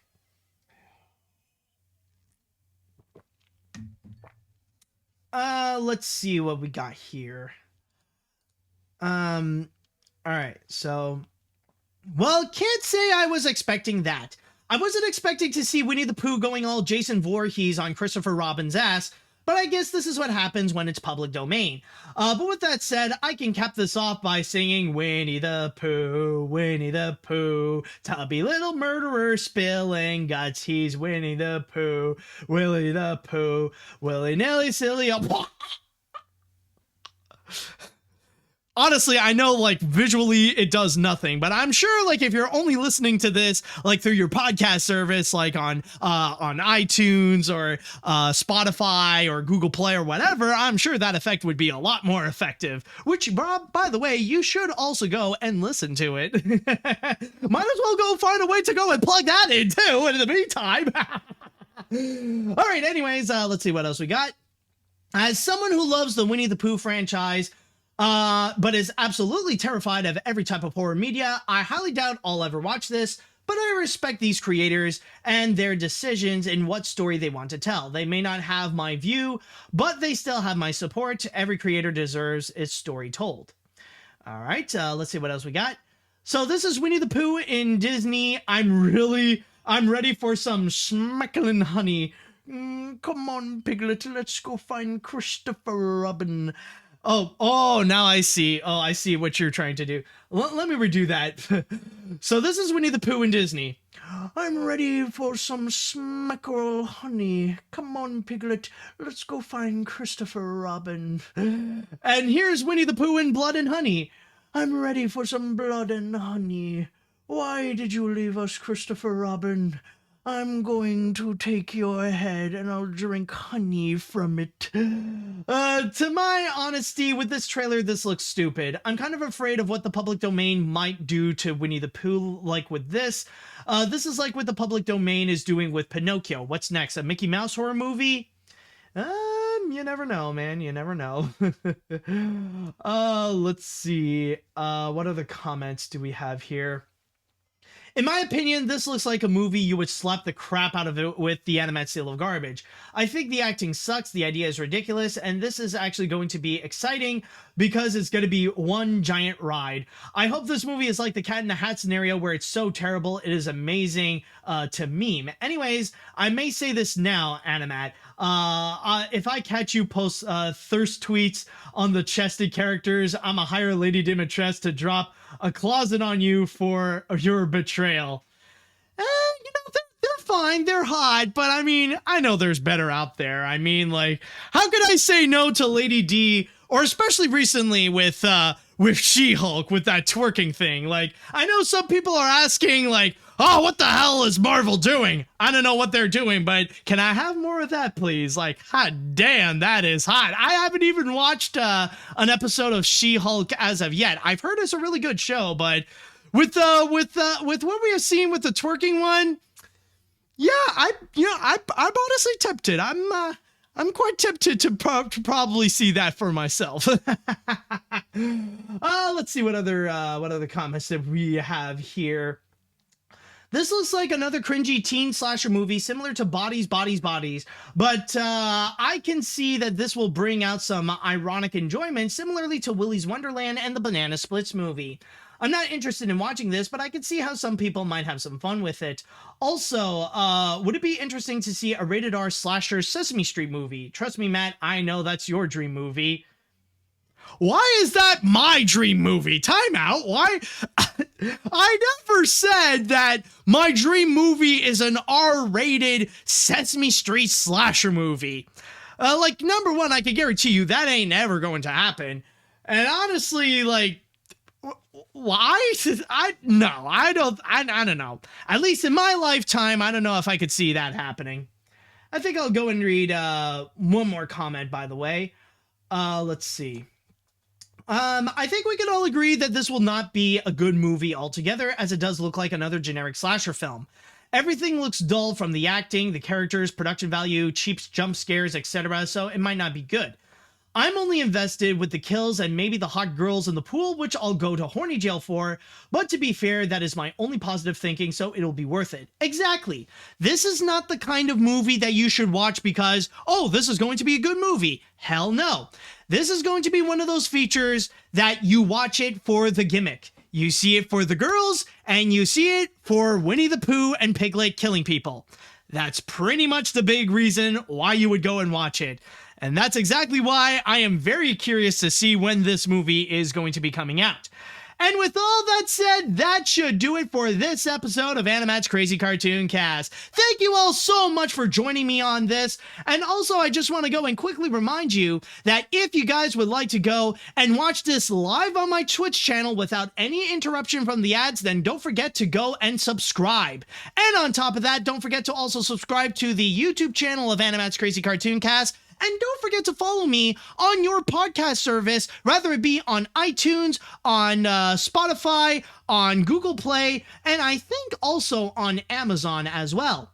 And one more thing, by the way, don't forget, next week will be a very special episode completely dedicated to all the major announcements at the D23 Expo. So that's going to be so much fun. I can't wait for that episode to come. So don't miss out on that next week, which will be, I believe, live on September 12th, same time as usual, starting at 4 p.m. Eastern. So with all that said and done, I would like to say thank you all so much for listening. Thank you all so much for watching. And until next time, see you later, dudes.